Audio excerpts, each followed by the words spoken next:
สบายดีสวัสดีครับพี่น้องชาวลาวครับวันนี้อยู่กับผมเจษฎาเช่นเคยกับการวิเคราะห์ฟุตบอลทุกวันวันละ3คู่ทางหน้าเพจแห่งนี้นะครับดังนั้นเจอกันแล้วอย่าลืมกดไลค์กดแชร์ไปก่อนเลยก็แล้วกันครับมาถึงค่ำคืนวันพุธนะครับคืนนี้ฟุตบอลมีน้อยมากนะครับหลายคนอาจจะ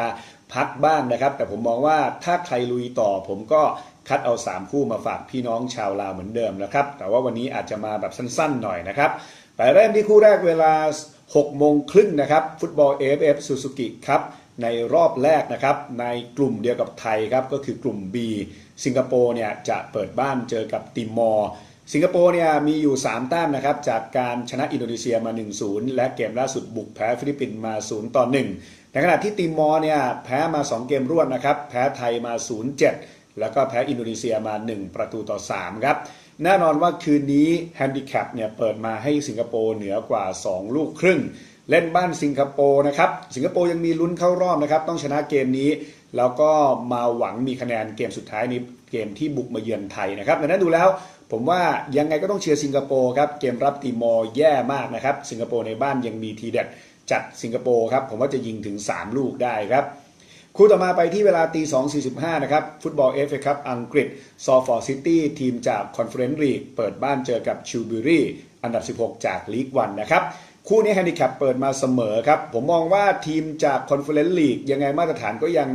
เรียกว่าแย่กว่าทีมจากลีก1แน่นอนนะครับดังนั้นเนี่ยชิลบิรีแม้ว่าจะเล่นเป็นทีมเยือนก็ตามแต่ว่าแฮนดิแคปแบบนี้ไม่เสียเปรียบนะครับวัดใจชิลบิรีจะบุกมาไม่แพ้แล้วน่าจะถึงบุกชนะได้ไม่ยากนะครับปิดท้ายที่เวลาตี 4:30 ครับไปดูฟุตบอลลีกของบราซิลครับอินเตอร์นาซิองนาลอันดับ3เปิดบ้านเจอกับแอตเลติโกมิเนโรอันดับ6อินเตอร์นาซิองนาลเนี่ยมีอยู่65 แต้มครับเกมล่าสุดบุกแพ้โบตาโฟโกมา